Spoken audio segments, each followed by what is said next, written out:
Now open at a topic. It is Equine Photo School office hours. Boom, setting the topic. All right, let's go. Let's go. Okay, cool. We got things happening. We're live. We're live on all the platforms. We're also live on YouTube too if you're on there. We're going live in 4 different places right now. Isn't that cool? Boy, you guys, I've got a ton of stuff to talk about with you guys today. I've been taking notes, been asking my friends. You guys have reached out to me and let me know some questions that you've got. And I think it's going to be a pretty awesome live today. I've got a camera here to talk about some things. And I've got a case. I've got props on props on props today. So without further ado, let's switch you guys over here so you see this. You see on Facebook, you guys see that thing. And I think we're all good. We're good. If you guys are live, let me know. If you're here, say hello, hello, hello. Glad that you guys are all here and watching.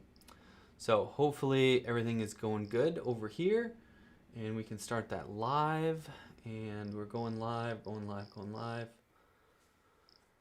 on Facebook. Hopefully, can I monitor this on Facebook? What's going on here? I'm sorry, guys. I'm sorry. Let's find out what's going. Oh yeah, I'm live. I'm live over there. Okay. Cool. Awesome. Perfect. Okay, things are going good. And Leo's here. Thanks, Leo. Everything is working. I just was things switched from last week to this week. It was a whole new adventure. So I've spent the last hour trying to figure out what's going on. And I still obviously didn't quite know yet. But yeah, Caden's here. Leo's here.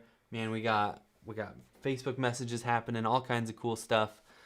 You guys, we are in Clubhouse, all the things.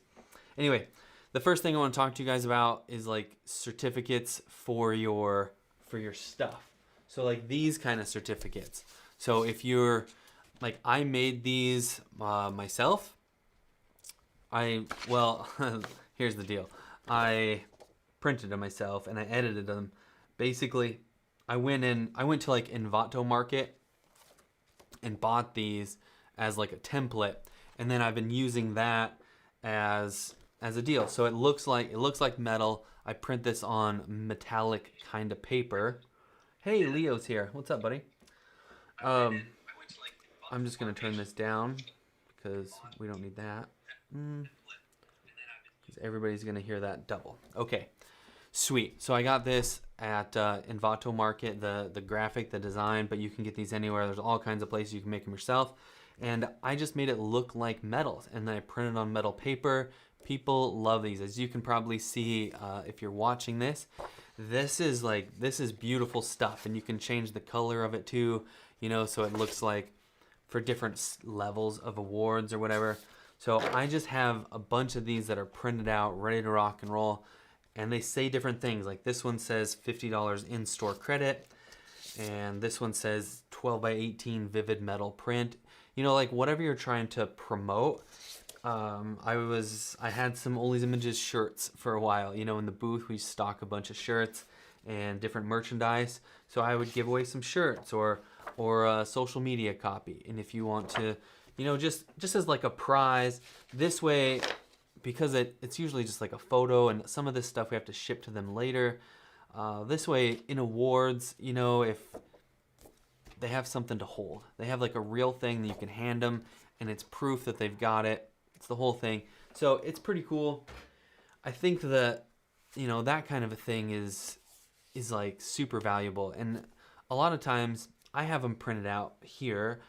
These are just kind of some leftovers that didn't get sent out to people.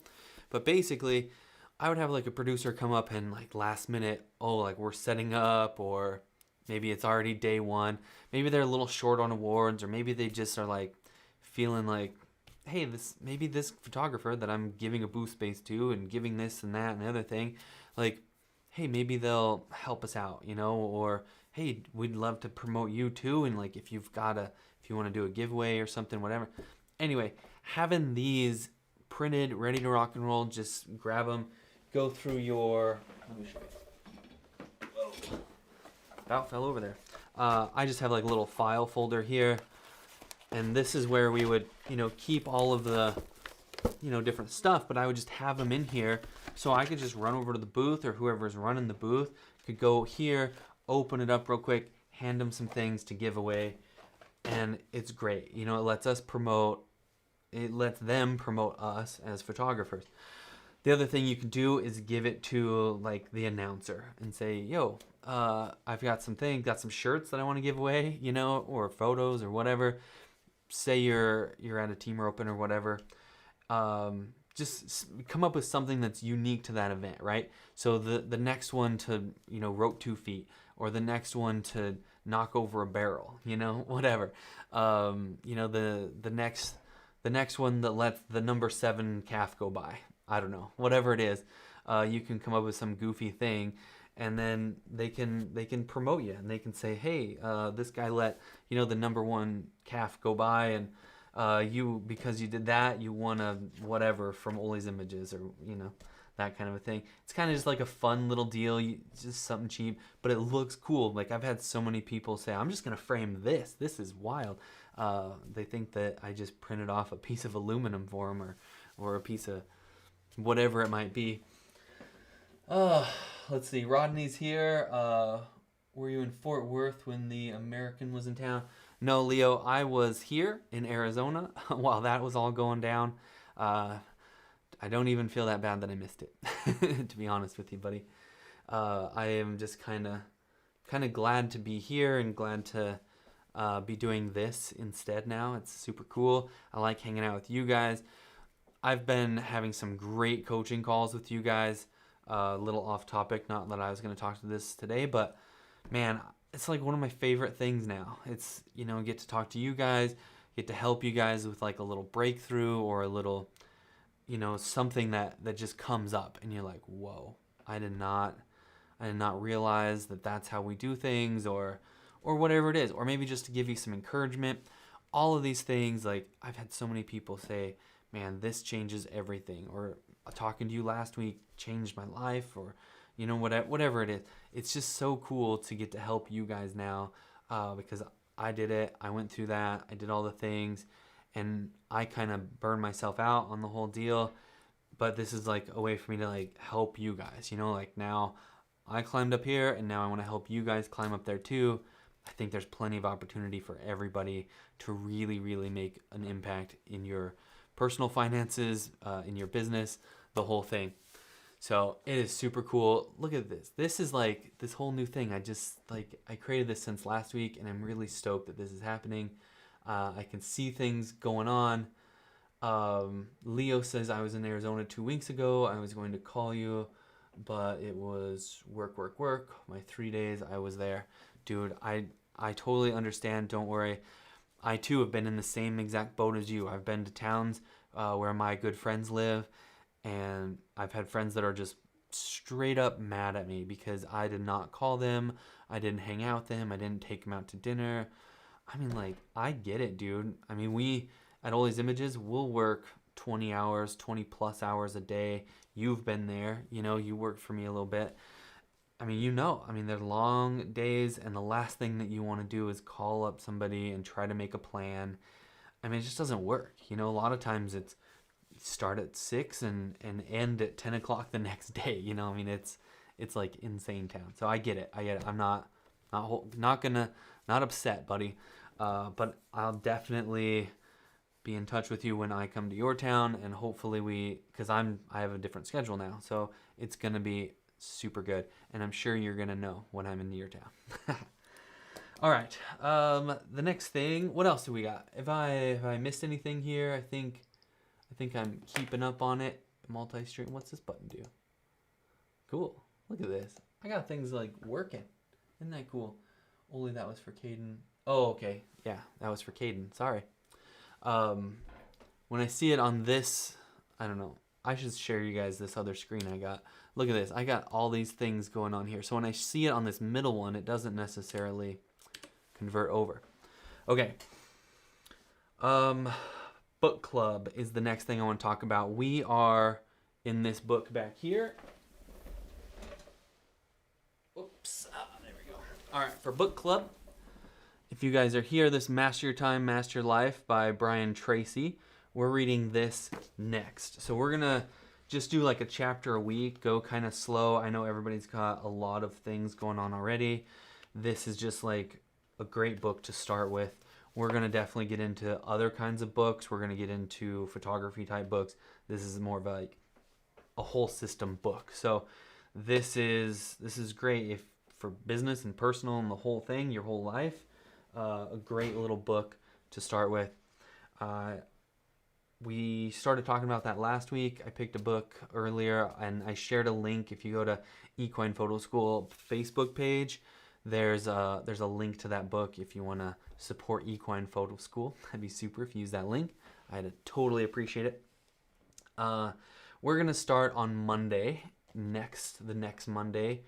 I don't know what day that is off the top of my head, but the next coming Monday in a couple of days, we're gonna talk about chapter 1 of that book. So I'll let you guys know, hopefully before Monday, what time I'm gonna do that, and we'll just do like a Zoom call so we can all be on there and talk, and everybody can take their turn and raise their hand or whatever it is. That way you can be seen and heard, and I think that'll be super duper. Hey everybody on Instagram watching, glad you guys are here. Let's see. The next thing I want to talk about is the horse portraits course.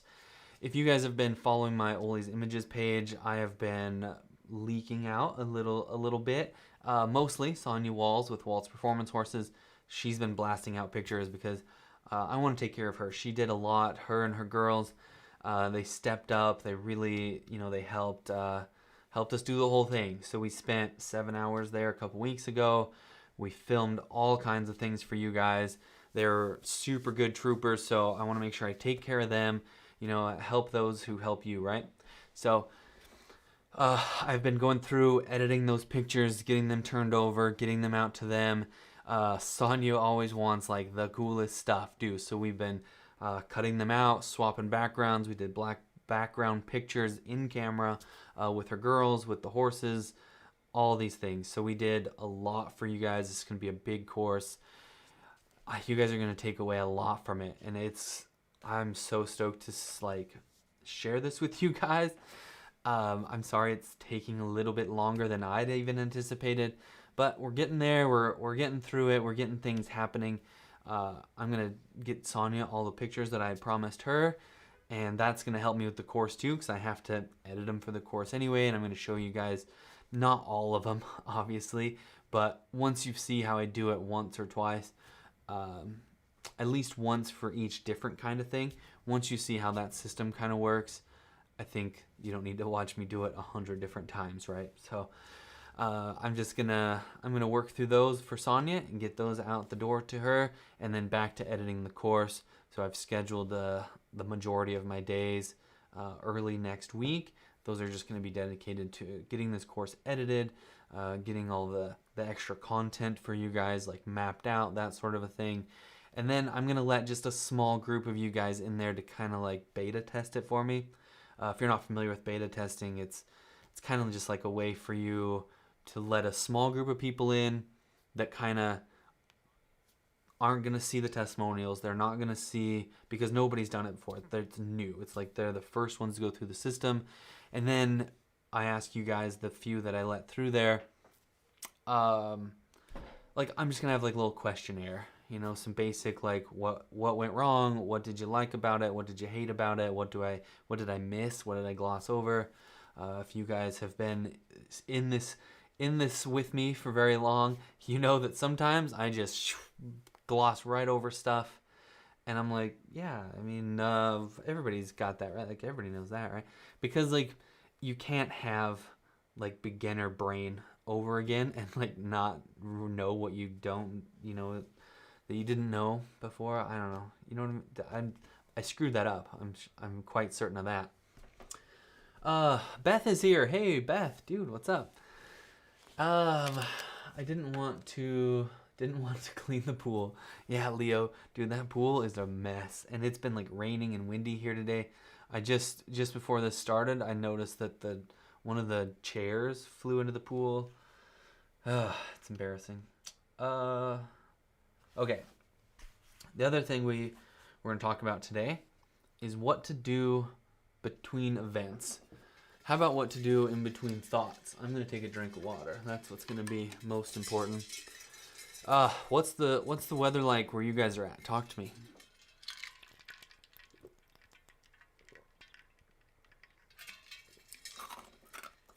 Yeah. If it wasn't for water, what would we do here? I would not be able to survive this very much. All right, what are we gonna do in between events? Maybe you're not even an event photographer, like in between gigs. What kind of things do you need to be doing, or what do I do to kind of like keep myself sane, right? So I've written some blog posts about this too. There's a lot of different things I want to cover here, and some stuff I didn't write down. I'm gonna start with that. So finding like a hobby or something else that you like to do besides just playing with the camera is a cool thing to do in between like your paid gigs, like your paid stuff. So if you've watched my Ollie's Images channel, you'll see that I do like these challenges. God, these like dollar store challenges or $20 or whatever antique store challenges. Those are with a camera, but they're totally different than what I normally shoot. So it's going out and taking $20, go into a store, set your own price limit, whatever it is. If you go to the dollar store, like $5 will get you a long ways, right? But we're buying some props and we're just making like a little scene on the table. It's just like, instead of doing horses all the time and thinking about horses and dreaming about horses and action shots and whatever and playing in the dirt, this is something that you can do at home in between events when you're bored, when you're feeling burned out and you want to do something else. This is like a great way to like work on your photography skills. You're still like moving the needle in your business and stuff, maybe not financially, but you're getting skills and you're sharpening skills, you're learning new things. A lot of this is like helpful. I go and purposely buy like shiny objects that I want to take pictures of because those are really hard. And when you're doing pictures for the producer of their awards, like they've got the whole table sprawled out with all their cool awards on it, all this stuff, and you want to take a picture of that. Well, if you've gone and you've been doing that at home and you've been practicing, you can make some really cool pictures of their awards, and they'll super appreciate that. You're just like adding more value to them. Same thing if you go to do like a family photo shoot and they've got their buckle collection, or I did one and they'd won like 37 saddles or something, so we lined them all up on a fence. We took cool pictures of like trailing off into the I mean, it was wild. You just never know what you're gonna run into. If you're doing horse portraits and they've won, this horse has won all these trophies at horse shows or whatever it is. They want pictures of that, and it could just be like one more cool thing that you can add to your offerings, or as just like a bonus. When you take this course, not if you take this course, when you take this course, right? When you take this course, at the end, I'm going to talk to you guys about like all these like extra bonus things that I just do for my clients and just come up with on the fly. And I'll show you some cool stuff that we've done in years past with some other examples, even with the Walls and their girls, right? Just like some extra things that if I hadn't like practiced and didn't have the skills to pay the bills, I couldn't offer it to them, right? That's not totally true either, because I learn really fast. So there's been plenty of things that we learned on the fly when we were there. But I had a lot of skills to like build on, right? A lot of stuff that I'd already practiced something kind of like that before, so I just figured it out. I figured things out pretty quickly, as you might imagine. Sunny, rainstorms, thunderstorms, all the cool things. It is rainy here today, buddy. All right, so if you're not shooting events, you might go and shoot some like Western lifestyle portraits. A lot of people, especially nowadays, like we get more and more, everybody needs a portrait for social media. They need portraits for their business. If you've got your horseshoer. He comes out, she comes out, shooting your horses, and you want to do just say, hey, like, can I do like a styled shoot for you while you shoot my horses? It could just be like one more thing, like a nice little bonus, like, hey, or if you know that somebody else, one of your favorite clients, right? I don't know, like they're getting their horses shot. You come over and you do a portrait of that horseshoer. They're gonna appreciate it. It doesn't have to be a big paid thing. It could just be a, hey, here, I support what you do. Thanks for helping us. You just never, it's just like a nice thing to do. Doesn't always have to be about making the most money all the time, right? Of course, I do like to make money, but there's a lot of like really, this is a good tool. You can use it to make money. You can make people happy with it, and those things aren't necessarily mutually exclusive. There's all kinds of cool stuff. You're creative, build things. I mean, it's just like a cool thing to do. I don't know. It really is something that just promotes you. I mean, like they're gonna share it. All like a horseshoer has a lot of your clients, right, as their clients. You guys have the same kind of clientele, so helping them increase their brand, and you put your little logo on those pictures, and they're gonna share it to their social media feed, and all their customers are gonna see it.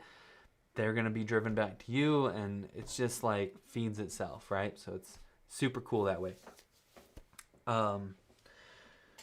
Headshots of people, kind of, segue right into that. The same kind of thing. Sticking with the horseshoer theme, the same deal is you can just do a profile picture for him, and he can have it on his social media profile, or all your customers. If you're doing while you're doing the horses, you're doing confirmation pictures, which we're going to get to here in a second, just like in that course. You'll see that if you go on Sonia's page right now, Wall's Performance Horses, you'll see that I did some portraits of her, and really, they weren't crazy. If you go to their website, we did some like lighted, we strobed it and whatever from like years past. But this last one, we were just out in the arena, and I was like just goofing around and shot some pictures of her, and turns out she loved them. Just like one of those cool things. Just like a nice little bonus. Just because you're there for horse confirmation pictures, if you just turn a little bit and you see something and it looks cool.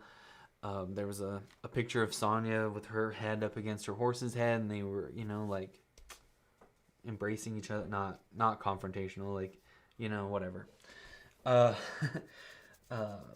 Senior sessions, horse portraits, all of these things, there's like a lot of different ways you can go with all of it, right? And there's all kinds of shots you can do while you're doing these things. I mean, they're all just like fillers, right? But your whole business might be based on horse portraits, and events might be your fillers. I mean, it could go either way, and they're both very valuable. They're both very lucrative. It just kind of depends on your personality, your brand, what you offer, what you want to do with your life. I see that they like feed each other. I've gotten to know some producers because they hired me to do their family portraits, right? And they said, hey, I've been to your website or your Facebook page or whatever, and they said, I see you do events too. Like, I have a barrel race coming up. Do you want to shoot it? I'm like, yeah. So each of them feeds themselves. I've been to a lot of events, and that's primarily what I used to do. And a lot of my private session clients would come from the events. So they feed each other. They're good to have together. The nice thing is you can do horse portraits on Monday, Tuesday, Wednesday, Thursday, whatever, and events might only happen on the weekends. There's some events, especially when you're just starting out and you're kind of new and you want to get your foot in the door, go to those Wednesday night jackpots, Tuesday nighters. Those kind of things during the week, they're not going to have like a professional photographer in most cases. So it's a great spot for you to go and get some practice and get some clicks under your belt. In this course, we talk about a lot of things like positioning the sun, using like the location to its fullest, like setting the camera position in a good spot to where it takes advantage of the light, takes advantage of the background, takes advantage of of how the horse is standing, and we move the horse around a lot. It's super good. We do like the headshots, we do the 3/4 shots, both away towards the camera and away from the camera. We do full body confirmation shots. We do black background pictures. We do black background pictures with people. We do headshots, do running free. We turn them loose out in the arena and chase them around. We have props for that too. Bags are scary, you know, whips are scary. I show you guys how to use an app on your phone to like light that horse up. He poses, especially if they're a stallion. They, you know, they want to like impress this chick that they hear, but there's not. It's just on your phone. It's just like a little app. It's the coolest thing. What else am I missing? All right, headshots are cool. You can do headshots and barrel races during time onlys. Yeah, Danny, for sure, man. Like, I used to shoot when I was like really, really trying hard to, you know, like get my name out there and stuff. I would shoot these barrel races, and when they're dragging the arena every 5 runs, I would just stand up, walk to the warm up pen, and shoot them warming up too. And I mean, I sold those pictures all the time. It was like, I don't even know how they found them, or people would just notice like that's what you're doing. They'd go online, they'd go in the booth, and they would say, "Hey, I saw Oli was taking pictures of me while I was just warming up my horse, getting ready to run." And a lot of times they're just like, they're in the zone. They're over there. They're like really, you know, they're concentrating, they're breathing, whatever. They're not paying attention to you, right? So they look nice. They look natural. I've done those to where they've bought it huge on this giant canvas. We cut it out. We put a flag in the background. I mean, all kinds of things we've done. And that's just, I just happen to think, well, I'm just sitting here twiddling my thumbs waiting on the tractor. I need, the more if I'm pushing this button, I'm probably making money, right? So the more I can do that, the more pictures I can take, the more money I'm more likely to make, right? Like, you can't make a sale if you don't have that picture, right? So there's plenty of opportunities like that. The time onlys, the warming up, the entering. I've seen them like when they're numbering their horses at a futurity. The paint, the numbers, all that stuff, totally free, open range for creativity there. There's a lot of stuff going on. There's lines. You could do headshots while they're just standing there in line. You know, give them something to do and occupy their time. Make standing in line that much faster, you know, for them. Makes it cool for them. Brian, hey Brian. Transferring large photo files via email, what would be the best way? The best way, Brian, is to not do it via email. I wouldn't, by that I mean don't attach it in the email. There's so many places where that screws up. If it's just like Gmail to Gmail, it might work okay, but I wouldn't rely on that, especially if they're high res. They're low res files, just let it rock, right? But you said large. So I always put them in Dropbox and then send a link to that Dropbox, or I use WeTransfer. So either one of those is like an easy go-to. If your customer doesn't like Dropbox for whatever reason, some people have like strong emotional gut reactions to when you say Dropbox, or they're just scared because they're not tech savvy, then I would use WeTransfer. It's the easiest thing. If you haven't used it before, you just go to WeTransfer.com, drag, drop as many pictures as you want. I think there's free and paid versions of it, but basically you drop your pics in there, you say who the email is from, who it's to, maybe a quick message, send it. All they have to do is click on that link and it will download the pictures to their computer or device. So super easy. Hopefully that helps, dude.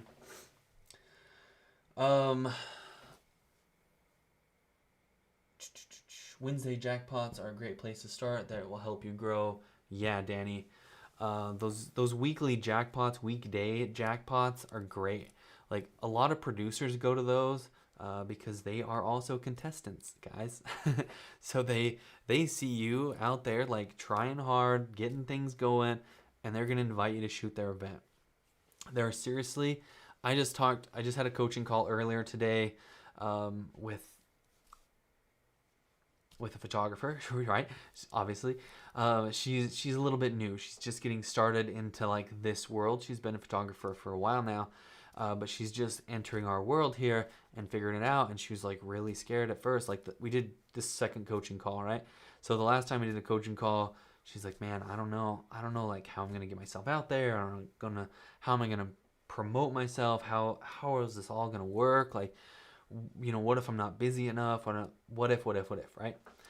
So we got her hooked up with an event. It just so happened, like right after we got off the phone last time, that somebody called me and was like, hey, Oli, I need somebody to shoot this event. I know you're retired. So I called her and got them hooked up. So in the meantime, she shot their event, and she had 5 people said, hey, will you come shoot our event?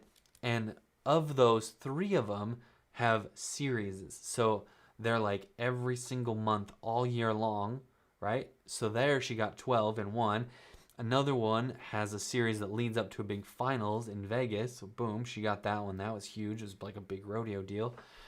I mean, it's just like, it's the coolest thing. And that's how it works, guys. You get out there, whether it's a little weekly one or if it's a bigger one, whatever.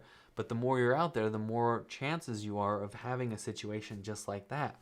So pretty soon the tables have turned from being like, I'm a little nervous that I'm not going to be able to be busy enough to make this work, to ho ho ho ho, whoa. She's about to the point where she's going to be too busy, and she's got to start raising the bar and have a cutoff line, right? So we're going to get to that soon. Her and I are, not you guys. I don't need to talk to you guys about her financial situation, but eventually you're going to get to where I got a long time ago, is an event has to produce X amount or I'm not going to go. Now you're going to have some room in there for like some trial, right? And it's not always going to work. Even last year I had a couple that were like a bust and maybe didn't even make $1,000. And so I definitely, like, those obviously don't make the cut, right? If I was going to continue on, my cut for this year would have been at least $9,000. I mean, it's crazy to say that, and it sounds silly. But yeah, it needs to produce at least, I mean, that's the low end. That's the low of the low for me. I'm just showing you guys like what's out there, what's available. You can easily do $20,000 to $40,000 a week, no problem, no big deal. It's not easy. It's it's challenging, but it's there. Those events exist, and there are plenty of them to go around. I promise. Where am I? Am I getting just super off track or what? Let's see. Transferring those sell good. LV sold lots of photos. Oh, I've sold lots of photos to folks truck and trailer on parking lots, especially if it's the mini semis. Oh yeah, dude, those mini semis, those are sweet. Let's see. Google Drive or Dropbox is good, but those can be tricky for folks. Yeah, man, those, Google Drive is good, like you said, and so is Dropbox. If they're not like real tech savvy though, that WeTransfer, that's the ticket. That's super easy. Anybody can figure that out. Thanks guys for all the thumbs up. I keep seeing those pop up. That's pretty cool. What else have I got here? Am I missing anything? Kay Miller, like the stream. Thanks, Kay. I'm seeing that pop up over here. I'm not always paying attention to that, so thanks guys. Okay, cool. I'm caught up. Okay, so the next thing I want to talk to you guys about is focus modes on your camera. So I brought this guy here to talk to you guys about that. Now, on the 1D, there's only 2, but on some other ones, there's 3. So like this 5DSR in the background, there's 3 different modes. Your Nikons, your Sonys, I'm shooting on a Sony right up here. If you're on Instagram, it's above the Instagram feed. But Facebook and YouTube feed, that's coming in through my Sony camera. And that has a similar kind of deal. They call them different names, but they all function kind of the same, more or less. But basically, on this Canon, you have AI, which is artificial intelligence, and then servo. And so AI servo, on this other one, this 5D series, I've got an AI focus, and then on both of them, I have single shot. So those different modes, do different things, and they're focus modes. They're different focusing modes. I primarily 100% of the time use AI servo, and that's my go-to for all of it. That's because I'm using back button focus. Now, if you're not using back button focus, it's good to know these different modes and what they do and how they function. If you're using single shot, let's start there because that's the simplest example, right? And then we'll work up to AI servo really quickly. So single shot is just like what it sounds like. You're gonna focus, and you probably have the trigger button as your focus, which sucks, in my not so humble opinion, right? So if you push this to focus, it's gonna focus, lock on your subject, and be done. That's it. Like it'll go till it acquires focus, and it's done. You can push this for hours, and it won't do anything else, right? It's one shot. You get to take the picture, and then it'll focus onto something else. That's okay, I guess, if your subject isn't moving and you're not moving as the photographer, which happens. I've shot a lot of pictures where I am just moving all over the place. So that's okay. Single shot, it can work, for some situations. For me, I find that I don't use it ever, never have. Same thing with AI focus. It's kind of like this weird middle ground that I don't find as useful ever. I don't even want to bother explaining it to you guys. I would just skip it. If you want to know more about it, check out your owner's manual. The Nikons and Sonys that I've used don't even have that kind of a weird option, and it's only on some of these lower end cameras that are, I hate to say lower end, but the not 1DXs, right? Not the flagships. It's not even available on this camera, so I don't ever use it. The AI servo, though, is like for what we're going to do a lot. So like single shot might work for confirmation pictures. It might work for award pictures, stuff like that where nothing's really going on, nothing's really moving. But AI servo will track your subject. And you can go into like crazy detail here. I'll show you, like, there's all these different deals, all these different menu settings. Here, focus, buddy. Okay, all these different menu settings to really like dial in how that AI servo tracks your subject, how locked on it is, how easily it'll switch to the background, which is what usually happens, or another subject or whatever. If something crosses in front of it, how it'll just get distracted, right? So you get to control all that stuff. What's really nice is once you get that dialed in, you're good. So I've written a blog post about this. I'm sure it's at equinephotoschool.com. You can check that out if you want to go like deep dive into that sort of a subject. But basically, if you use back button focus and AI servo, it will let you track your subject anytime you're pushing the back button. So if your subject's coming to you, away from you, whatever, if it stops, turns around, goes the other way, whatever, like in barrel racing, you're here, you're there, you're everywhere. I track my subjects all over the arena. So I don't care where the action takes place. If they wreck over here, way outside of the little zone where people usually get their picture taken, what I see a lot of people do is they'll use single shot. They'll set their camera up on a tripod, lock everything in, sit back with a remote trigger, right, and go. But that's fine. That's fine when things go the way you expect them to go, right? They're coming around that barrel at that right spot. Fine. It kind of works unless you focus on the barrel and the action happened behind the barrel, then the rider's out of focus, and that sucks. Or if they wreck, they go flying into the fence and wreck, you didn't catch that. You didn't get anything. Or if they took that barrel too wide, I mean, barrel race is an example, but you get it. Like, there's examples all over the place, right? AI servo and back button focus lets you track them everywhere.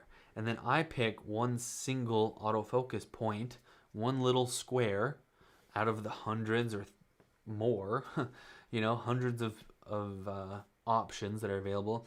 I don't let the camera decide what my subject is, ever. I just don't trust it, man.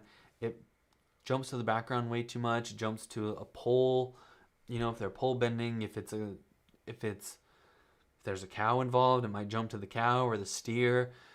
Who knows? Like, it's just unpredictable. And I don't like unpredictability. I like things to function exactly how I want them to, exactly how I expect them to, every single time without fail or with a very minimal fail rate.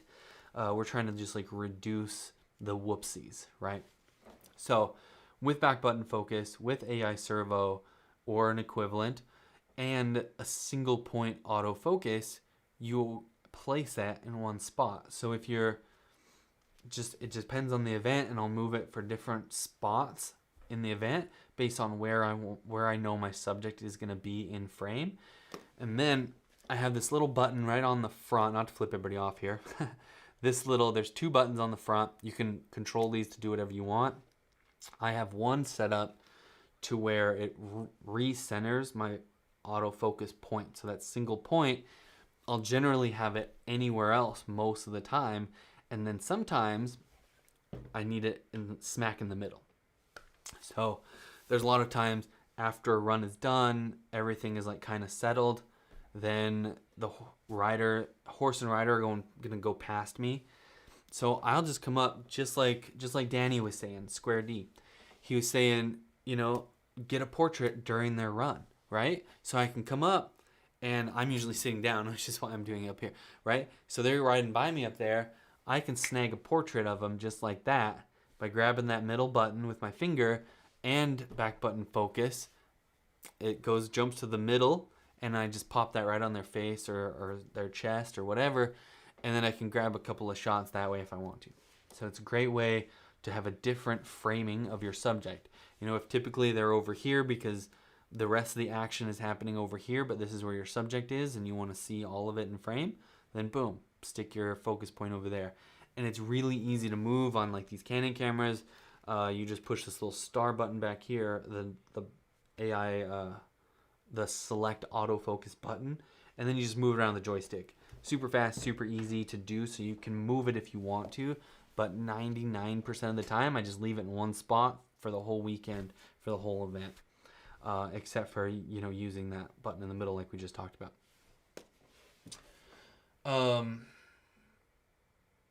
Where else am I? Oh yeah, that's what I forgot. Back button. Yeah, dude. Yeah. So Danny and we talked about this earlier a little bit. Slow.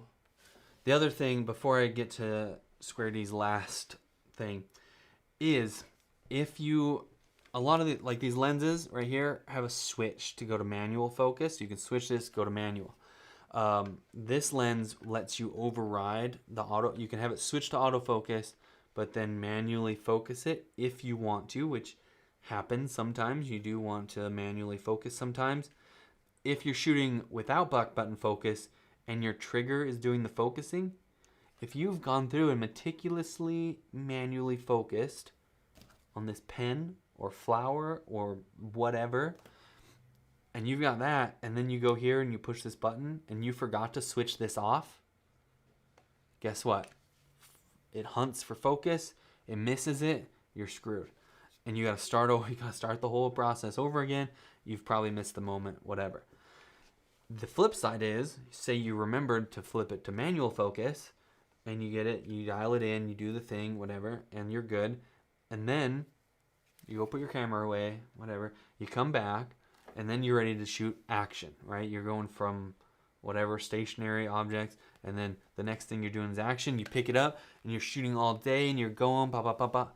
And then halfway through the day, you realize, these pictures are like out of focus. This is weird. And then you look on your lens, and you've switched it to manual focus yesterday, and you forgot, so you just screwed up the whole time. And like, here you are on manual focus, and you thought the thing was focusing. Huge mess, huge nightmare. So that's why I love back button focus. One more thing, right? Like one more reason to like use back button focus all the time is because when you're not pushing on this back button, you're basically in manual focus mode. So if you want to be manual focus, you don't have the focus on the trigger at all. You only have it on the back button, this little AF on button back here. So you can dial it in manual focus and click, click, click, click, click, and then say you're out in the woods, right?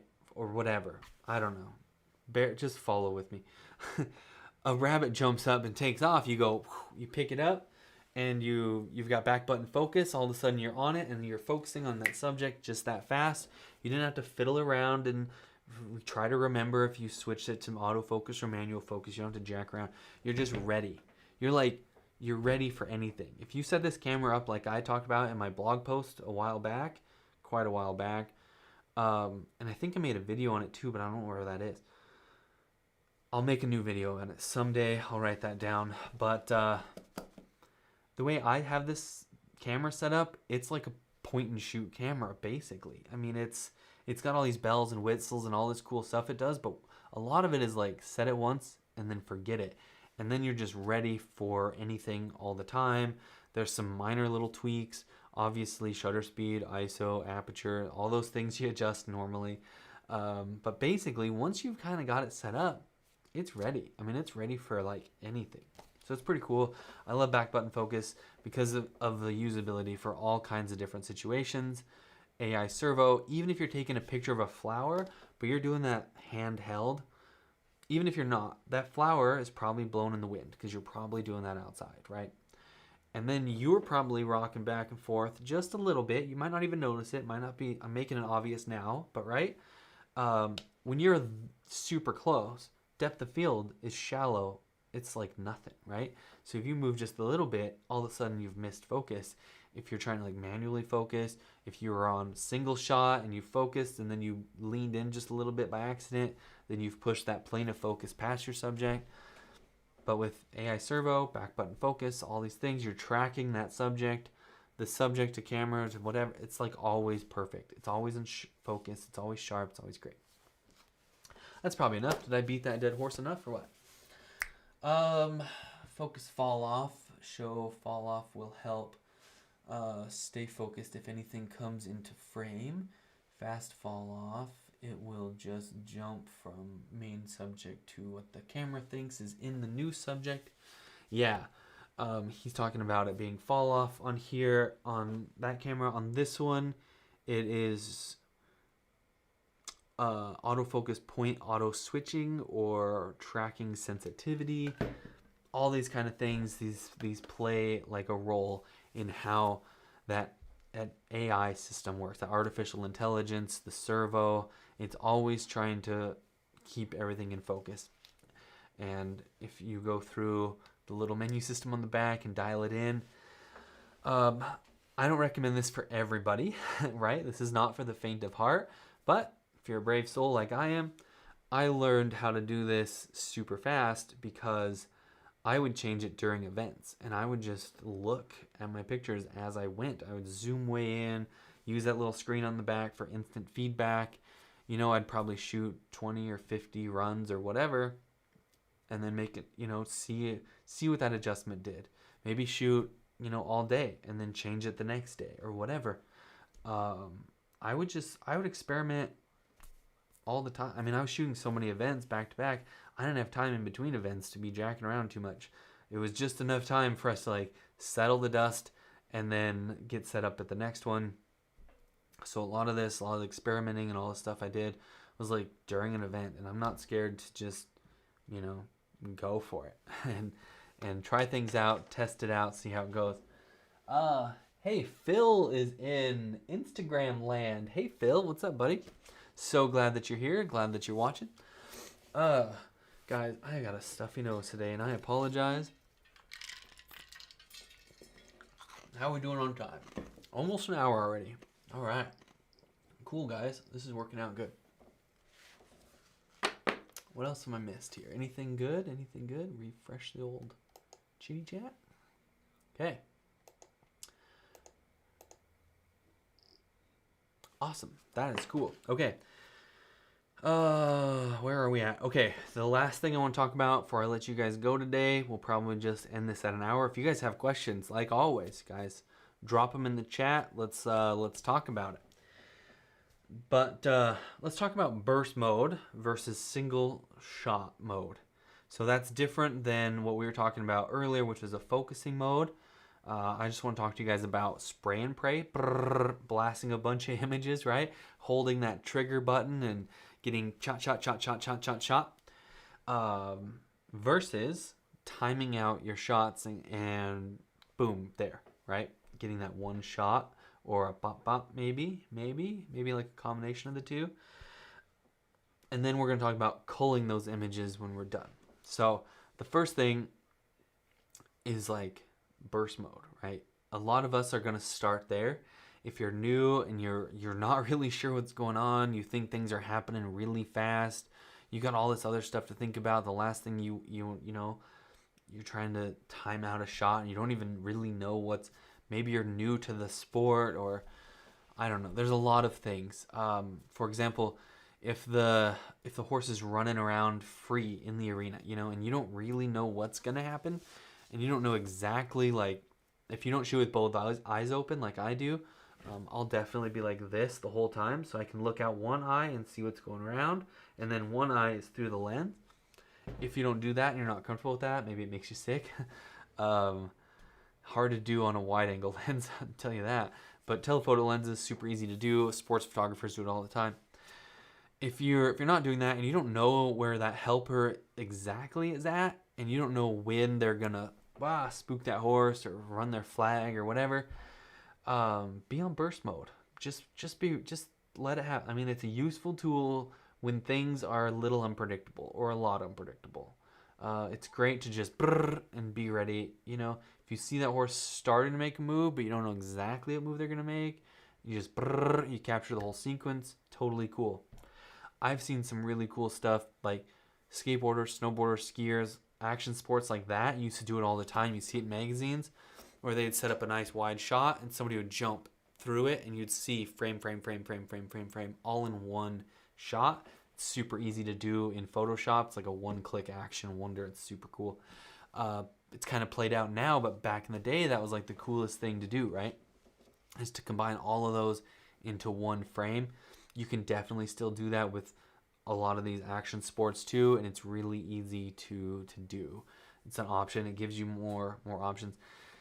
A lot of things like the spray and pray technique, when you're just starting out and you don't have your timing figured out, it's a great way to still get some cash flow. You know, the drawback is that you gotta look through those pictures. You gotta make your customers look through those pictures.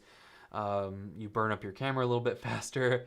You fill up your memory card faster. You fill up your storage. You know, storage gets more expensive. All that stuff. There's a lot of drawbacks to it too. Like, that's why I don't really like it. I very rarely do that. I'm almost always on single shot. If you look right now, you can't see it. That's silly. I always just am on single shot. There's like the rare instance where I'll bump it over to a burst mode kind of deal. But basically that's where I'm at all the time because I have good timing by now. I've shot 2.7 million photos plus. And you just get, just over time you get the timing, you get things figured out, you get the flow of things, and then you can just nail it in one shot or two shots. The hybrid kind of is to have it on single shot but go pop, pop, pop, with your finger, and kind of then you're getting more into the timing. But the sooner that you can get that timing down, kind of the better it's going to be. I think that's going to be really good for you guys. Culling your images, a lot of you guys, I'm not sure why you do it really. I don't do it. If you go to ollie'simages.com, all 2.7 million photos are up there. I don't delete any unless there's like a wardrobe malfunction. But basically, I mean, I don't have time for that. My customers, it takes them a half of a second to look through. Just like, I think if you guys were here last weekend or last Thursday, I brought you guys onto my computer screen and I showed you some things that were like a customer, like we just jumped into a customer's folder on a hard drive and we saw that they bought a miss shot. So their partner missed. They thought it was funny, I guess. I don't remember. I wasn't there in the booth when it got sold, so I don't know the exact story behind it. But stuff like that, I would have called that. You probably would have called that. Anybody would have, right? I mean, it was a team rope and run. Their loop was like 3 feet behind the steer's hocks, right? So it was definitely one that would have gotten called, but it sold. Like, I made money on it because I didn't spend the time, so I didn't pay somebody or pay myself because my time's valuable. The most valuable, in fact. I didn't waste time or money culling it. Plus, I sold it. So I was that much money ahead, right? If I would have paid somebody $5 to, you know, cull images, whatever, I would have been out $5 plus I was out the $50 or whatever it was that they paid for the picture. So add those together and it makes your time pretty valuable. It's yeah, it might be like a little embarrassing to have a picture that's out of focus. And sometimes they're going to go to your website and buy a picture and it was out of focus or whatever. You can just send them an email or a text or call them and say, hey, I'm sorry, the picture you purchased is out of focus. What I do is I give them either they can have that photo for free and I just refund them the money and just still send them the picture, or I will say you can pick out another photo at half price and I knock it down by half. Sometimes if it's still like a really cool shot, they really wanted it, but they're like, all right, I really want that picture, but I guess I'll pick out another one. Sometimes I'll just send them both. It's through the print lab. It's a couple of bucks to send them a picture. To just include it with one that's going out anyway is like minimal. Sometimes I'll just send them both. Why not? If it's, if they're doing it on like a big old canvas or something, then yeah, we have to have like a real talk about whatever. And I try to talk them into doing something else, or I make it right with them, especially on big canvases. If it's like a 5x7, it's like the tiniest bit out of focus, I might just run with it. We'll just see how it goes. If it's, little tiny print, you're never going to notice. You just kind of got to play it by ear and see how it goes. Hit. Same here. You get to see what I took, but I have a good hit rate if in focus pics. Sorry, buddy. I only delete out of focus shots. You'll be amazed on what someone thinks is a killer shot, but you think it sucks. And what you think is a killer, they think sucks. Yeah, I mean, that's 100% it. A lot of people are us photographers, right? We all think we have to have strobes. We have to have the best camera. We got to have a 1DX. We got to have this new lens. We gotta have all this gear. If you listen to the podcast last week with Stacy Thar, we talked about gear and what customers see versus what we see. I mean, they just don't care.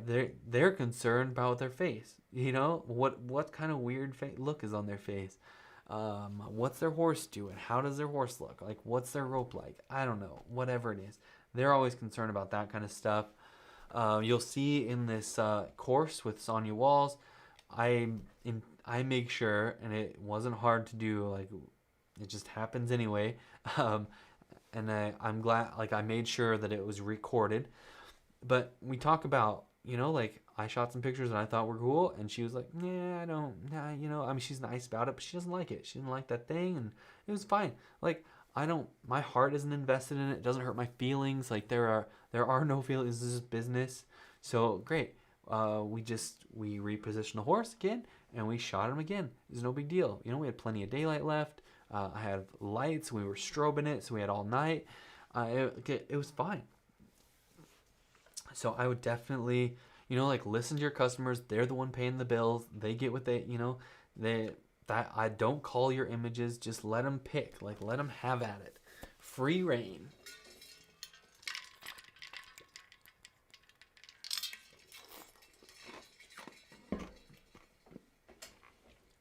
All right, guys. What do you think? How are we doing? Oh, excuse me. I thought this was going to show me some more things, but pretty cool. Glad you guys are here. Let's see how it's going. All right. I'm going to exit this because nobody's listening. And then over in, what's the one with the wavy hand thing? Clubhouse. All right, let's see. I've got some messages here. Let's make sure. Okay, cool. All right, I thought that was going to be related to the stream, but it wasn't. Sorry, guys. Okay. All right, so book club. Make sure you guys grab this book. Let me know in the chat. Have you guys grabbed this book yet? Let me know. Just say book or book club or master your time or whatever. Let me know who's in the book club, who's going to be joining us on Monday to talk about this book. And let me know, like, what's a good time on Monday? Morning, evening, night, morning, afternoon, evening. Evening and night are the same thing. Speaking of, here's the deal. Here's like a little giveaway I used to do. I ordered these bookmarks on Zenfolio, and they're just simple little books. I got them through the lab. You can print whatever you want on them. Yeah, these came from Zenfolio. Yeah. So these are cool. These are just, I was giving them away. Unfortunately, most people just gave them back. Not sure why. A lot of people just threw them in the garbage. But I quit giving out bookmarks because so many people said, oh, our kids don't read. We don't read. Nobody in our house reads. And they really looked down on me for it. I created a book club for Ollie's Images and tried to promote reading that way. A lot of people thought it was a cool idea, but then nobody participated. So that's too bad. But I still have a lot of great bookmarks out of the deal. So who really won, huh? I made some like aluminum. This isn't it, obviously, but I have some out of aluminum that I have downstairs that I'm going to make too. Those are pretty cool. I can sublimate onto them. So that's pretty cool. What else we got? I think we're going to kill it right at an hour. Yeah, we're just barely in over an hour. I'm going to give you guys like a couple of minutes here to ask any questions, anything else you want to talk about, some ideas. But I think that's about it for today. Oh, no, wait, time out with me. I want to talk to you guys about hard drive storage. How did I miss that? So, I got this guy right here. This is not one that I used very much. As you can see, it is very clean.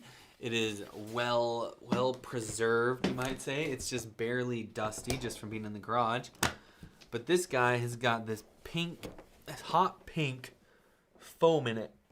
Now, this is like anti-static foam, which is the pink color is the anti-static or whatever. But each one of these slots is good for a hard drive. Now, do I have any that are not hooked up? Here, this one. Oh, I don't like that.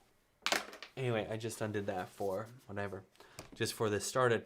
But you can take, this hard drive is one of the new little tiny ones that just recently came out, which is why it is way too small for this slot. But what I was doing was just taking the cord that comes with it and wrap that in here and stick it in with it to keep it locked in a little tighter. You can get a lens rag, get all kinds of stuff, stick in there to kind of make sure like it's not rattling around too much. But this is a great little tool. If Monica Stewart is watching this right now, this is the case that I sent to her so that she was working for me, helping me keep up with orders as kind of like a virtual assistant. This was just the case that I sent to her, so that's why it's not dirty or anything. And it has, of course, I can't do it while I'm sitting down naturally. There we go. Handles, wheels, the whole shebang. So if you're flying with this kind of thing, this lets you keep all of your hard drives right here handy. I have my hard drive case is up here and it's full of hard drives, so I thought I would show you this one that's empty, so I could juggle it around and not damage any hard drive. But basically, I'm gonna sell this thing on eBay or Marketplace or whatever, unless one of you guys wants it that's watching this. But basically, that's like a great way to store your hard drives. I used to just like set these, this is the most embarrassing thing, but I used to set these in my cabinet in my trailer and then stack them all up. And I would go down the road and I'd get somewhere and push out the slides, and then these would be scattered all over the floor because they fell out of the cabinet and just had a yard sale in there while I was driving down the road. Because I don't know, like, had a crappy trailer and it had crappy suspensions, like one of my first trailers. And I didn't know what else to do with them, and I felt a little too poor to be buying a case just for silly hard drives. But this is like your whole livelihood, like this is all the this is 4 terabytes right here, so that's a lot of data, that's a lot of pictures. I mean, if that goes to crap and you don't have it backed up, like, you're kind of screwed. So there's like these that are like a soft kind of whatever. These aren't very protective, but more protective than nothing. And then there's this. This is what Monica and I were shipping a hard drive back and forth. So we had one that was kind of like sacrificial hard drive, I guess. And so we would put that in here with the cable, and this could be shipped. You know, we had just put it in a box, ship it, and it was very well protected because you would wrap this in bubble wrap or whatever and then ship it. It was nice to be able to send one after an event was done. I would pop a hard drive here with a copy of that event. And because if you follow along on here, you know that I have a lot of different copies and a lot of different hard drives. And some of them are just like these little ones. Like this little guy, come on. Like this little tiny thin one. This is just 1 terabyte. These are like $50, super cheap. I would just pop one of these in here and ship that to Monica or whoever was working for me as like a VA. And then they would just send it back. And then I would say, well, I have like a label maker here. So I'd print out 2 labels. I had one to ship it to her and then a return label to the next place that I was going to be at. So it was really nice as a way, because I didn't have good internet. I was on my cell phone. Otherwise, I would just upload them all to the cloud. Like if I was here, if I was coming back home to this place where I have a gig internet, then no big deal. I just upload them overnight or the next, might take a day, but whatever it took, and just do it that way. If that's your situation, then don't worry about shipping it around. But if you're just going to carry one, you're going to go work in a coffee shop or whatever, and you just need to carry one hard drive with you, put it in a nice little case. I think I could put I'll send you guys an Amazon link if you want, but I think this case was like $10 or less than $20, I guarantee you. About guarantee you. But it's waterproof, it's airtight. I mean, it's padded in here, it's... Anyway, you get the picture. Okay, what else we got?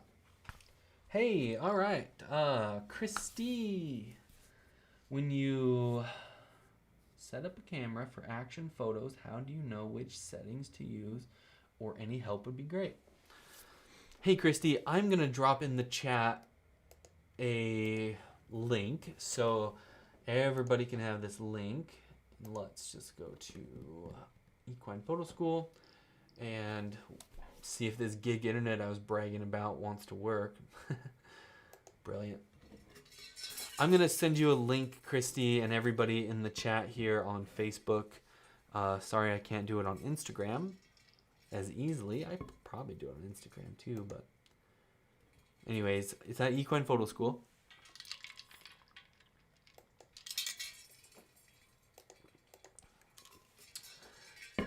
And I go through all of the menu settings, start to finish, on my Canon camera. I'm going to do this again for Nikon and Sony.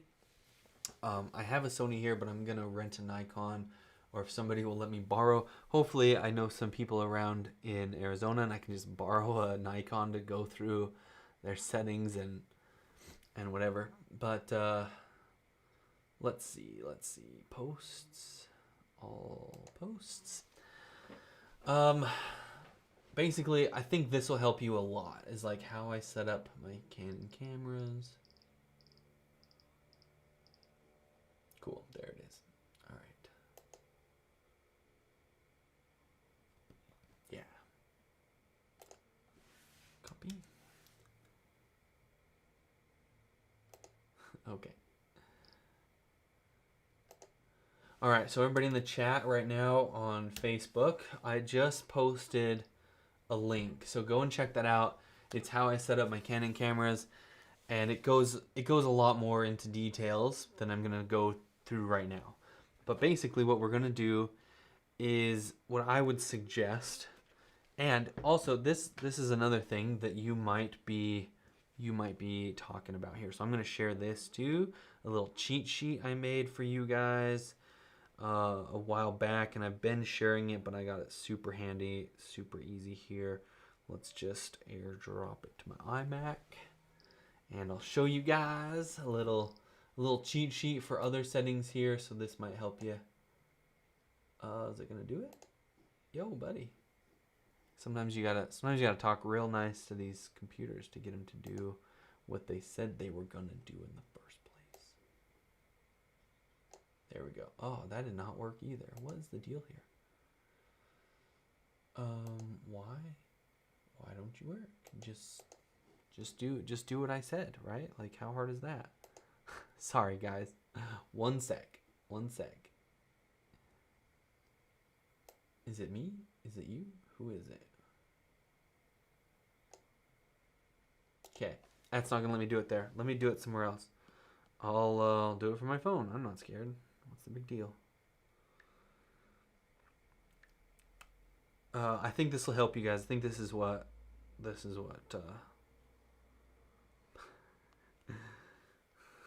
who am I? What page is this on? Somebody tell me.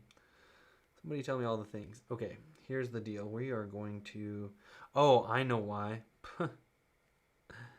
I know why, because you can't add a picture. How many weeks in a row is this that I've said, drop a picture in the chat, or I'm going to drop a picture in the chat, and then I can't. So I can't drop a picture in the chat. I'll post it when we're done here. Cheat sheet. I'm going to make a note here so I don't forget. Okay, but I made a cheat sheet for you too for different camera settings if you're talking about the exposure triangle. I hate that term. Shutter speed, aperture, light, and shutter speed, aperture, and ISO. If you're talking about that, then use this cheat sheet. That'll help you out, and as well as focal length. But what I think when you set up a camera for action photos, how do you know which settings to use? Yeah, so settings could be a lot of different things. If you're talking about the AF servo, right? All these different cases that you've got. If Christy, what kind of camera are you shooting with? Nikon, Sony, Pentax, Olympus, Canon? What is it? Tell me what you're shooting with, and I'll see if I can help craft the message to what you've got. But basically, if you have, a lot of it is just kind of reading the owner's manual. That'll definitely help, and having some like intuition about it. So if you're shooting action, things are probably moving fast, but how fast are they moving? That's shutter speed, right? If you want to freeze that action, or do you want to show that action?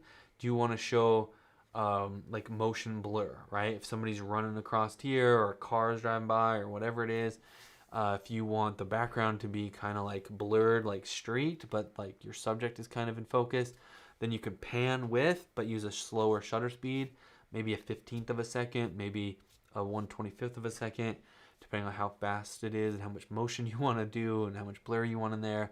It's all kind of variable, but it's like a gradient scale, right?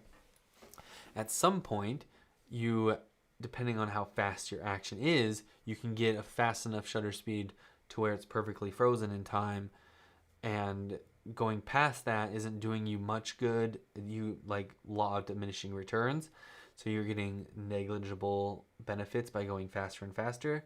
But if you have a really, really fast moving subject, then you want a really fast shutter speed.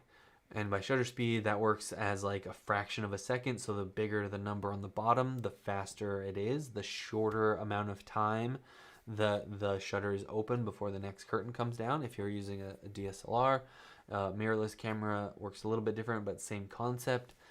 Shutter speed is still shutter speed there. But it's just, doesn't have a mirror that flips up. Same thing. It works the same way. Basically, if you're shooting action, to get a faster shutter speed, you need to open the aperture up. If you're using lights, then you can, you have that in there, and that is going to take the place of the shutter speed. You're going to be at a max sync speed.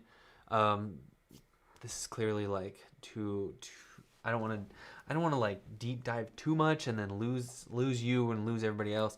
Is this helping? Is this not helping? Give me some feedback here, buddy. But are those the kind of questions? Are those the settings that you want to talk about? Or are you wondering about these other settings we were talking about earlier, like AI servo, that kind of thing? The reason I know to use AI servo is one, a tremendous amount of experience, you know, millions of photos literally of action. And two is like how I learned in the beginning was by reading my owner's manual and kind of intuitively understanding that I want, you know, first of all, you gotta have like a goal in mind. So to start there is start with like the why, like the goal, like what's your goal, right? And then to work backwards from your goal back to the camera settings. So if you're shooting action, most of the time you're gonna want to freeze that action. So that means fast shutter speed. That also usually means you want to track that action. If you're shooting in a situation where you're locking in, like a lot of old time photographers used to do before they had this kind of fancier, this later technology that would track. You know, even like my old 70D, like 4, 5, 6, 7 years ago, easily 7 years ago, that stuff that would track pretty good. It doesn't track as good as this does, but it would fairly good tracking and fairly similar system, I guess, same name, that kind of thing. That said, it just kind of depends, man. I mean, there's a lot, but go to that link, check that out first. And if you want to set up a coaching call and we can talk exactly with the, you know, bring your camera, bring your ideas, your goals, that kind of thing. Bring that to a coaching call. I'd be glad to like work with you one on one. We can spend an hour on it or whatever it takes. We're gonna have like a whole VIP day is coming soon. Spoiler alert for you guys that are still watching. That's coming in the near future, where we can spend like an entire day, like 10 hours, and we work one on one. We can do that here in Arizona. I can go to you. We'll just work out travel, or we can do it like this, where we do it over Zoom. We can do it virtually. There's a lot of ways to make that work, and we're gonna do a version of that that's coming out soon. That's gonna be really cool. All right, look at us go, guys. I think Christy, reach out to me. Let's talk about that in better detail. If that didn't answer your question already, I'd be glad to work with you on that. For everybody else, have a good evening. I am gonna sign out of here, and I think in the future, this is gonna get in late for a lot of you guys. Now that we've changed time zones, but Arizona didn't. Now I realized it when we changed time zones, but now it's like, all right, yeah, I should probably. I'm gonna adjust the time on this in the future, bump this ahead a little bit, or maybe look at doing a different day too. So I know I've been talking about doing a different day for a while, so maybe that's like the real answer here is to have a different day and time, because this seems to work out for quite a few of you guys, and I don't know. So let me know how that works and what you think of all that, and I'll get back to you guys. I'll see you next week. I'll talk to you later.